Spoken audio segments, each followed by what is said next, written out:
Hola a todos, bienvenidos a una efeméride con historia. Nacer el mismo día que murió un rey para alguien que no pertenece a la realeza puede ser algo anecdótico. En cambio, para una persona que forme parte de una familia real, se puede interpretar como un presagio cuando dicha persona no es el primogénito, como fue el caso del segundo hijo de Jorge, el primogénito de Eduardo VII y de su esposa Alejandra de Dinamarca. Y es que este segundo hijo de Jorge, del por entonces príncipe de Gales, vino a nacer un 14 de diciembre de 1895, día en que se celebraba el 34 aniversario de la muerte del rey Alberto, esposo de la reina Victoria de Reino Unido y bisabuelo, por tanto, de recién nacido. Con esta coincidencia se generaba un problema, porque cada 14 de diciembre se festejaría cada año que cumpliera el niño, al tiempo que la pena invadiría el corazón de la reina Victoria, quien cada día de su vida como viuda sintió la muerte de su esposo como si fuera el primer día. Con el fin de que la reina Victoria asumiese de la mejor manera posible la nueva situación, el príncipe de Gales le informó del nacimiento del niño, al tiempo que le hacía saber cómo se llamaría. Llevaría como primer nombre Alberto, en recuerdo del bisabuelo del recién nacido. La reacción de la reina no pudo ser mejor. Así se manifestó cuando dijo: «Tengo impaciencia por ver al nuevo bebé, nacido en un día tan triste pero bastante querido para mí, especialmente si es llamado de ese modo, nombre que es sinónimo de todo lo grande y lo bueno». Tal era la consideración que la reina siempre tuvo de su esposo. En esto del nombre hubo discrepancias en el seno familiar, porque a la abuela materna del niño, la duquesa de Teck, no le gustó el primer nombre dado al bebé. Esperaba que su último nombre, el de Jorge, pudiera, según sus propias palabras, suplantar al menos agraciado. Se refería al nombre de Alberto. Finalmente, ni por Alberto, ni Federico, ni Arturo, ni Jorge, los 4 nombres con los que fue bautizado, será llamado por la familia, ya que se dirigían a él cariñosamente como Bertie. Bertie se crió en la casa de York Cottage, una casa ubicada en la finca de Sandringham House, en Norfolk. Creció como un niño asustadizo, que lloraba fácilmente y con varios problemas de salud que, si bien en sí mismos no eran graves, sí que en cierta manera condicionaron su infancia.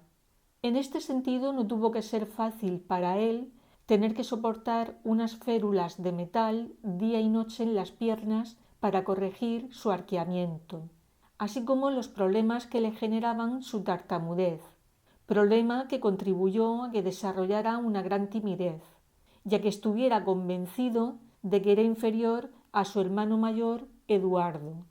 Solo el tiempo le demostraría, como veréis más adelante, lo equivocado que estaba.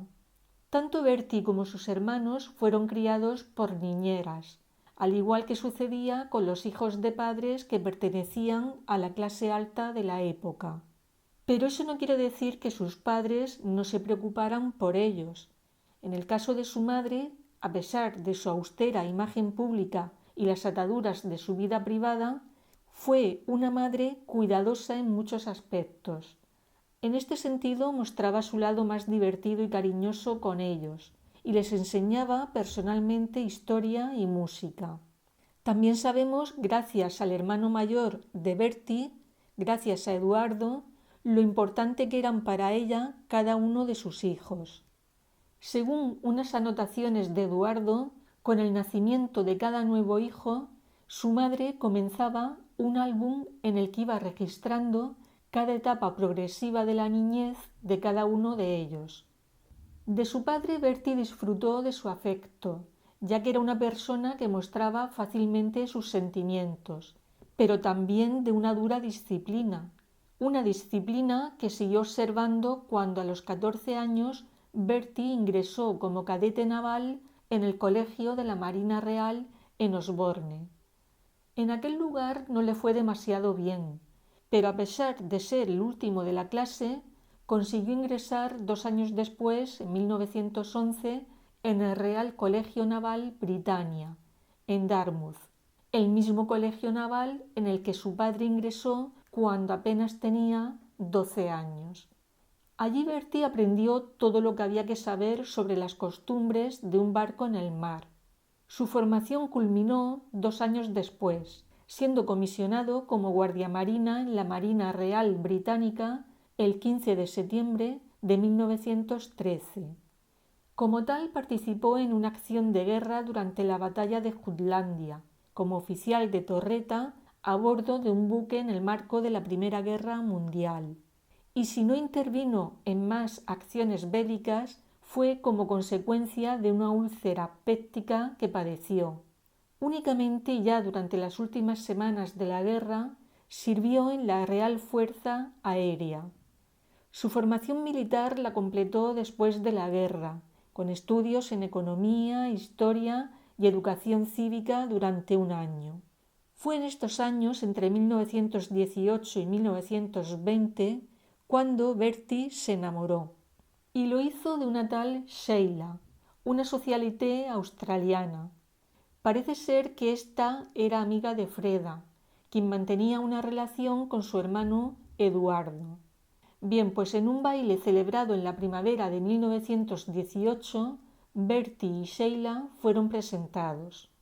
Lo que significó Sheila para Bertie lo sabemos a través de una carta que éste escribió a su hermano Eduardo.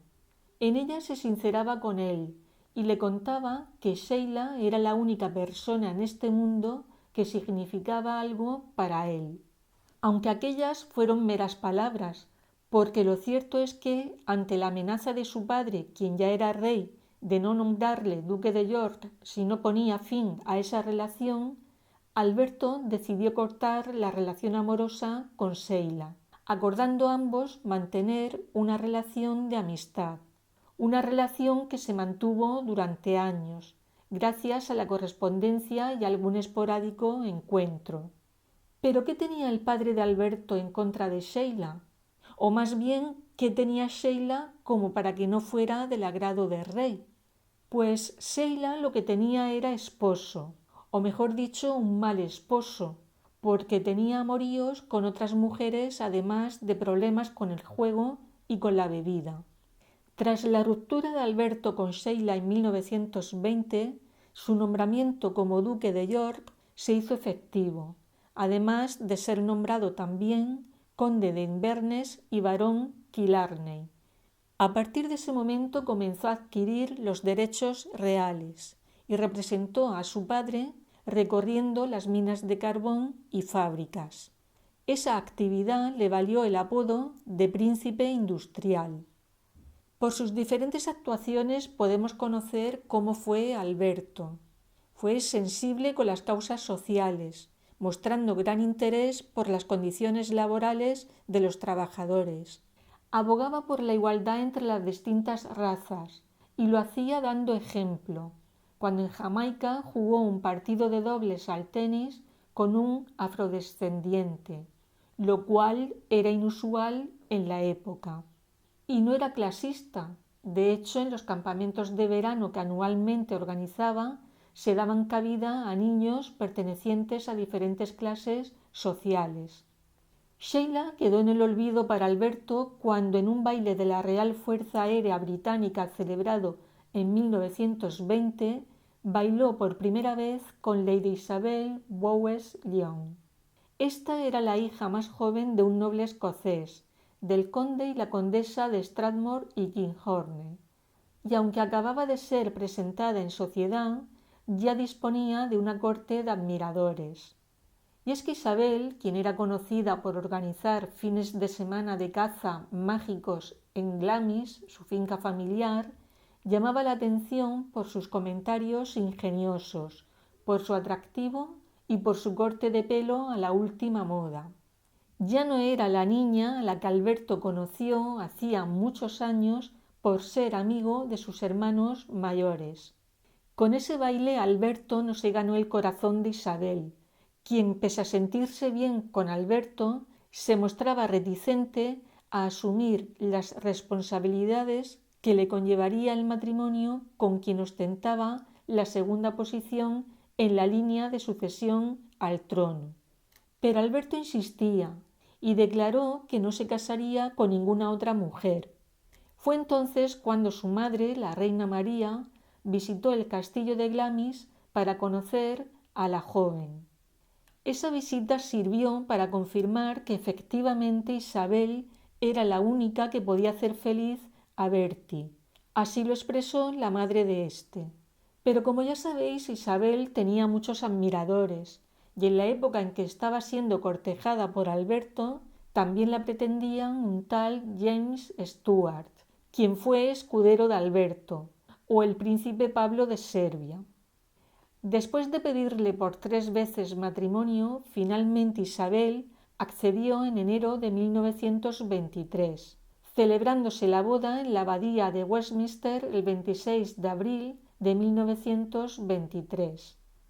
1.800 invitados de la realeza europea acudieron a la boda, entre ellos Alfonso XIII y Victoria Eugenia, Haakon VII y la reina Maud de Noruega, la reina María de Rumanía, y todos ellos fueron testigos de las 2 tradiciones que se establecieron con esta boda.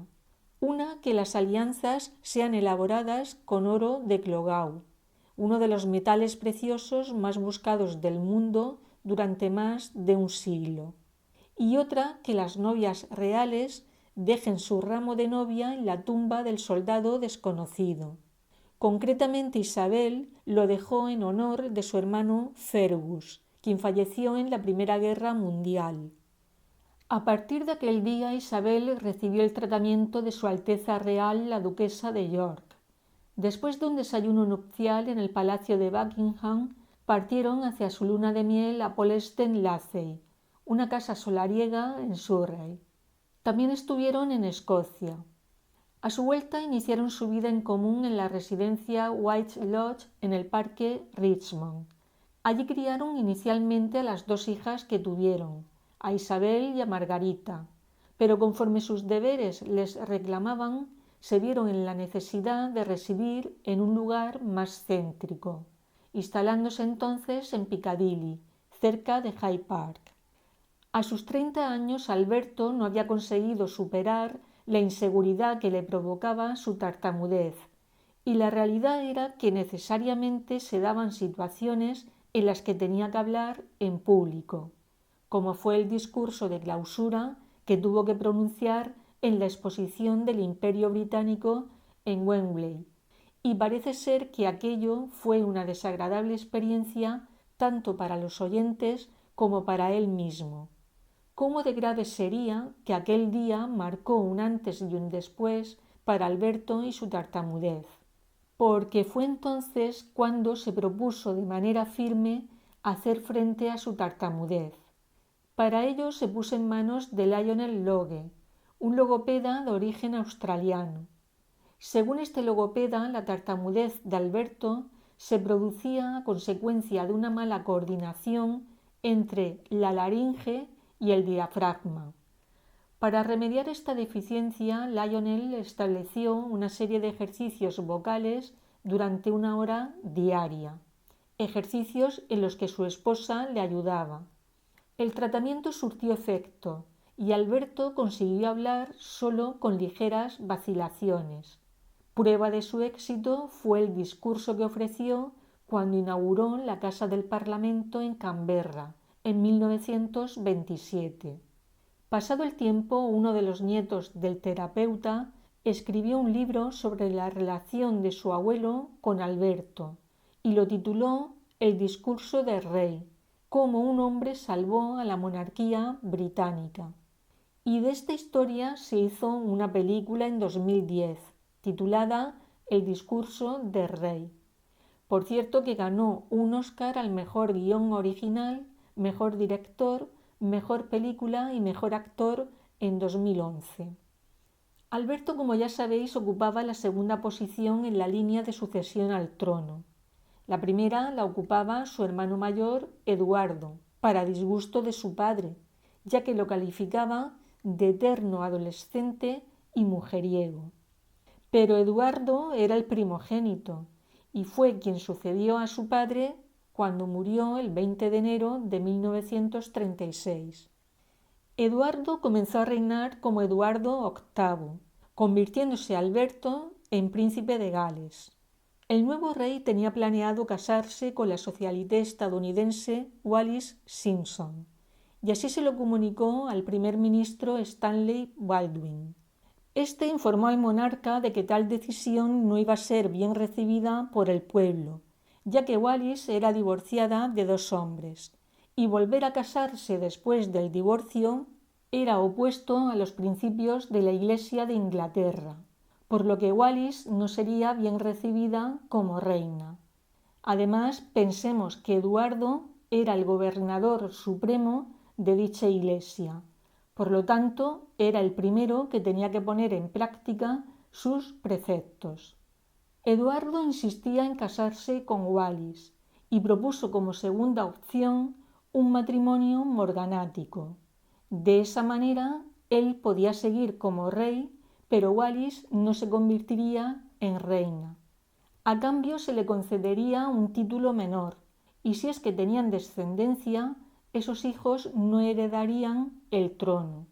Una propuesta que también fue rechazada por el gobierno británico, así como por otros gobiernos del imperio.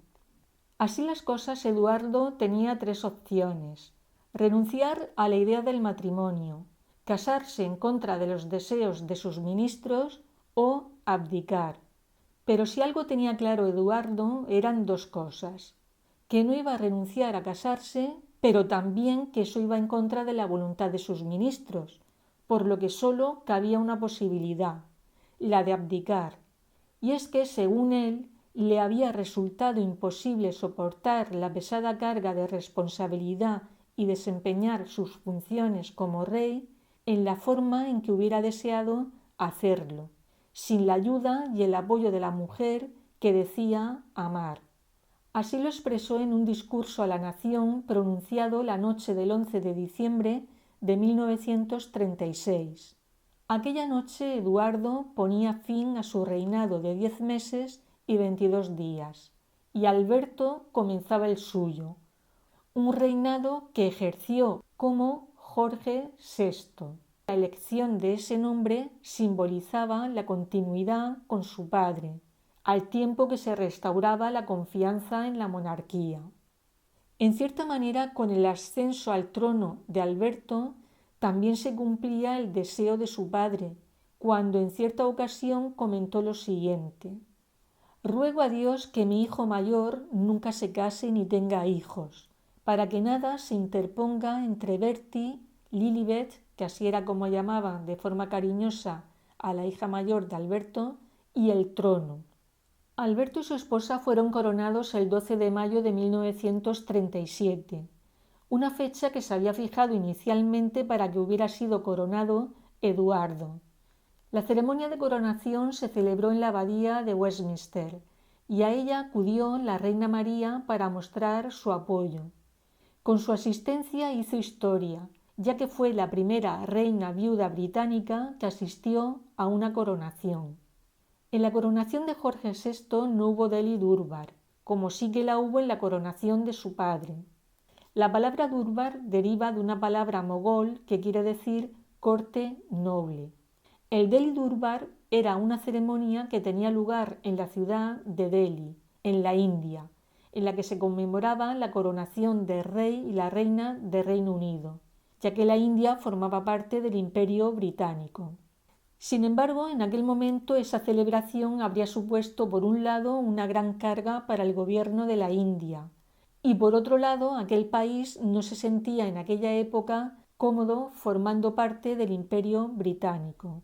Tanto es así que cuando Jorge VI llevaba 10 años ejerciendo su reinado, se produjo su independencia y la de Pakistán. Pero aquello no fue sino el comienzo de la desintegración del imperio, porque posteriormente, en 1949, Irlanda se constituiría en una república. Pero volvamos al inicio del reinado de Jorge VI. Una de sus primeras actuaciones fue la de conceder a su hermano Eduardo el tratamiento y título de Su Alteza Real el Duque de Windsor. Aunque ni su esposa o descendientes se los hubiere, no podrían recibir dicho título. Este título sustituía al de Su Alteza Real el Príncipe Eduardo, manera en que fue presentado para la difusión de su abdicación. Y es que Jorge VI sintió que al abdicar y renunciar Eduardo había perdido el derecho a títulos reales, incluido el de Su Alteza Real. Prácticamente al mismo tiempo, Jorge VI compró al príncipe Eduardo el castillo de Balmoral y Sandringham House, porque esas propiedades no pasaron a él de manera automática cuando subió al trono. Y tan solo 3 días después de subir al trono, otorgó a su esposa la Orden de la Jarretera. En junio de 1939, al borde de la Segunda Guerra Mundial, la pareja real recorrió América del Norte con 2 objetivos muy claros. Uno fue reforzar el apoyo de Estados Unidos en caso de guerra y otro reafirmar la condición de Canadá como un reino con gobierno autónomo, pero que compartía soberano con Reino Unido. Aquel viaje no pudo resultar más exitoso, porque los ciudadanos de Canadá los recibieron con entusiasmo y porque de aquel viaje se forjó un fuerte lazo de amistad con el presidente estadounidense Roosevelt y su esposa Eleanor. Un vínculo que resultará fundamental en las relaciones entre ambos países durante los años de la Segunda Guerra Mundial, unos años en los que los monarcas decidieron permanecer en el Palacio de Buckingham en Londres, a pesar de los bombardeos, mientras que protegieron a su hija Isabel y a su hija Margarita enviándolas al castillo de Windsor. En el mes de septiembre de 1940, los alemanes bombardearon Londres, sobre todo la zona de East End, matando a cerca de 1000 civiles. Los monarcas corrieron un importante riesgo para sus vidas cuando 2 bombas alemanas explotaron en uno de los patios de Buckingham, quedando el palacio dañado y sin calefacción, algo de lo que la reina se alegró, como ella misma expresó, porque le hizo sentir que podía mirar a los afectados por los bombardeos a la cara, compartiendo el mismo peligro y privaciones, ya que también ellos estaban sujetos a restricciones de racionamiento. Igualmente, como muchas familias, también sufrieron la pérdida de algún ser querido. Me refiero a Jorge de Kent, el hermano del soberano. Pasaron su duelo en privado, porque pusieron todo su empeño en aumentar la moral con visitas por todo el país, visitando lugares que habían sido bombardeados, fábricas de municiones y, en el caso del soberano, a las fuerzas militares en el extranjero. Incluso se reconoce la participación del monarca en la estrategia para engañar a los alemanes sobre el lugar del desembarco de las tropas aliadas en el famoso día D, el llamado desembarco de Normandía. Sin duda, la Segunda Guerra Mundial sirvió a la familia real para que ganara muchos admiradores. Su popularidad llegó hasta tal punto que en 1945 la multitud que se reunió frente al Palacio de Buckingham durante las celebraciones del Día de la Victoria en Europa comenzó a gritar: «¡Queremos al rey!». Jorge VI salió al balcón e invitó al primer ministro Churchill a aparecer con él, lo cual tuvo un gran éxito. Ambos protagonizarían la más estrecha relación personal entre un monarca y un primer ministro en la historia británica. En el año 1949 la salud de Jorge VI empezó a declinar. Una obstrucción arterial en la pierna derecha hizo que tuviera que posponer un viaje a Australia y Nueva Zelanda, por lo que fue su hija Isabel, junto con su esposo el príncipe Felipe de Edimburgo, quienes tuvieron que hacer ese viaje. Las dolencias del monarca se sucedían. En septiembre de 1951 tuvo que ser sometido a una neumonectomía del pulmón izquierdo a causa de un tumor maligno, y unos meses más tarde fue incapaz de leer el discurso de apertura del Parlamento, así como el discurso de Navidad. En el mes de febrero de 1952, Jorge VI de Reino Unido moría con 56 años. Su hija Isabel, su orgullo, según decía el soberano, y que se encontraba en Kenia, tuvo que regresar a Londres, ciudad que poco tiempo antes la había visto partir como princesa y que ahora la recibía como reina. Más de 300.000 personas le rindieron homenaje en su capilla ardiente en el Salón de Westminster. Durante su funeral, el reloj de la torre del Big Ben sonó una vez por minuto durante 56 minutos, la edad del monarca. Con tributos florales, gentes de todo el mundo le rindieron homenaje. Actualmente descansa en el castillo de Windsor, en una capilla que fue encargada por su hija, la reina Isabel II, en 1962, como lugar de sepultura para su padre. En esa misma capilla que lleva el nombre del soberano, también se encuentran la reina madre Isabel Bowes-Lyon, la propia reina Isabel II, su esposo el príncipe Felipe, duque de Edimburgo, y las cenizas de su hija Margarita. Jorge VI fue condecorado póstumamente con la Orden de la Liberación por el gobierno francés en 1960. Y hablando de condecoraciones, una de las más importantes de Reino Unido lleva su nombre.